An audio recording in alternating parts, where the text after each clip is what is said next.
Have you seen those relationships where one partner feels unheard, feels like they've been suffering in silence rather, feels like the husband or the wife, as the case may be, or the child or the friend, is not and does not pay attention to their needs and doesn't prioritize their needs. So they are the empath, they are the sufferer in the relationship. One of the things you'll notice that is common in that relationship is that one partner knows how to communicate what they want to the other partner, but the other partner doesn't know how to communicate what they want to the other partner. Somehow, the partner that is the sufferer tend to be unable to communicate what they want. So over time, they expect the partner to have known what they want. And then when the partner, the one that that is being accused of, doesn't now know what they want over time, the sufferer partner, permit me, becomes offended, becomes really pissed off.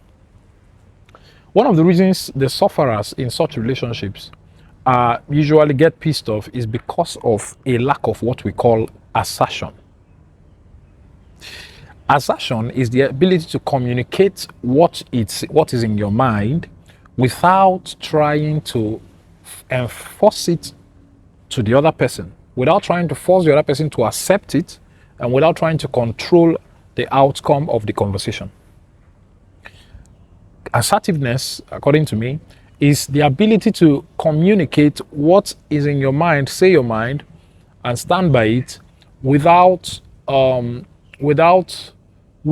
full awareness or openness of mind that this person can choose to agree with what I'm saying, or you can choose to refuse what I'm saying. Let me explain. Let's say you are a wife in a relationship and your husband is cheating. Or your husband doesn't help. Cheating is quite extreme. Your husband doesn't help with the chores. And you've really been exhausted and it's really getting at you. To be as many times, spouses or wives are unable to communicate this. They don't know how to communicate it to their husbands. And even when they want to do it, they start shouting.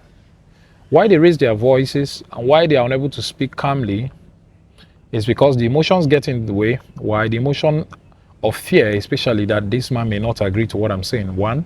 2, the emotion of I want to control the outcome of this conversation. I need him to do what I have said. No, you don't have that power over any human, actually. Yeah, you cannot control another human's response to you. You have to give him that right to respond the way he deems he wants to respond. Then you now have the power and the right to now respond in the way you want to his response. Let's say you've told him that you are tired of having to do all the chores by yourself without him helping. And he doesn't want to listen to you. And now you are bringing it up as a discussion and you are being assertive, you are calm, you're talking to him. And he says something like, no, babe, I'll never help you. That's your job. You are supposed to do it. And you're doing 9 to 5 and you're still doing all those. And now he has said his mind. Your job is to decide, how do I want to respond to this? Am I going to talk to him about a house help? Am I going to talk to him about a divorce, if that's what you want? So that next line of action is your job. Am I going to bring a third party to talk to him? What am I going to do? So this action plan is something that you must have in mind for you to be assertive. You must be willing to execute an action plan that depends on his response. If he responds yes, the action plan could be, okay, beautiful, things are I hope he does it. If he doesn't, what am I going to do? If he responds no, the action plan could be any of the other things I mentioned. This is key for couples or individuals that want to be very assertive. This is very key, the ability to set those consequences. Another key is that you don't want to raise your voice when you're trying to be assertive. You don't want to raise your voice. You don't want to, no, you're not, you don't. You want to keep your voice as calm as possible. Why? Because raising your voice, is a way of intimidation. It's a way of trying to force the listener to do that which you are saying. Trying to force the listener to do your bidding. Raising your voice means you're trying to drown the listener or the listener's voice. So when you find that you're trying to be assertive and your voice is high, bring it down, because your goal is not and was never to drown the voice of the other person. Your goal was never to deprive him of his right to respond or his right to say his own mind, because it's your own mind you are saying, you know. Yes. So each person has the right to say his own mind, where also each person has the right to take action that regards to his own life.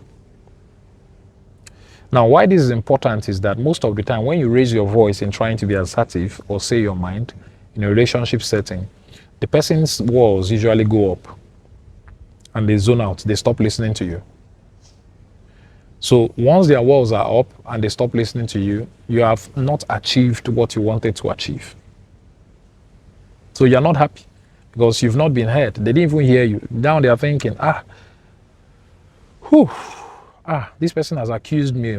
I have to defend myself. How do I defend myself? Now they are talking to defend themselves, not talking to respond to what you're saying. So you want to keep your voice conversational. That's very key.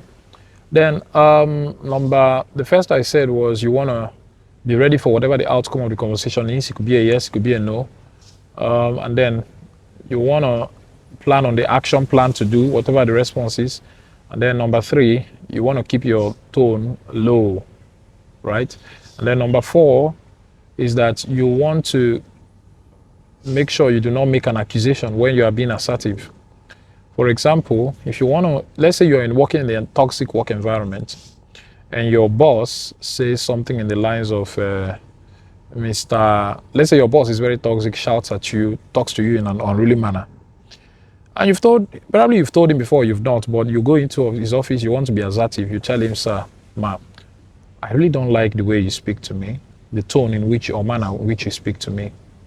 You tend to shout at me, and now, instead of saying, when you shout at me, you make me feel bad or you make me feel intimidated, you want to say, when you shout at me, I feel bad, I feel intimidated. Because when you shout at me, you make me feel bad, or you are putting the responsibility for how you feel on that person. And the truth is that, remember, nobody has the power or responsibility to make you feel a certain way but you. That same boss speaks or shouts to another person in that office, and the person doesn't feel that way you feel. What's the difference there? Individual. So you take responsibility. You don't want to make an accusation and say, you make me feel. No, you can say, when you shout at me, I feel intimidated. I feel bad. See? What that will do is the boss is not going to feel intimidated. The boss is not going to feel accused, rather. The boss, his walls are not going to go up. Instead, he's going to want to feel, most likely is going to want to know how we can make this situation to get better. All right? So that is one of the keys, the fourth or third key in being assertive, right? And it works. It so works. Now, if you're dealing with your parents, for instance, now in an African setting, be rest assured that most of the time, many of them are not going to, you can be assertive all you want, but many of them are not going to respond positively to that thing you want to say, depending on their level of understanding and exposure, especially with matters that concern certain areas. You know, someone said that his parents or mom or dad doesn't want him to attend, a different church that he wanted to attend. They wanted him to come to their family church, right? So he went and he asserted himself. After all the assertiveness, they said, no, you must come to our family church. Which takes me back to the first point. He said, okay, you know what? Since this is how you want to have it, that as long as he attends, he's in that house, that he must attend the family church. He said, okay, that means I have to leave. You see, that is an action plan that you can take, bearing in mind that they might say something that is not in line with what you desire. That's what assertiveness is all about. It's now left for you to now take action to back what you desired.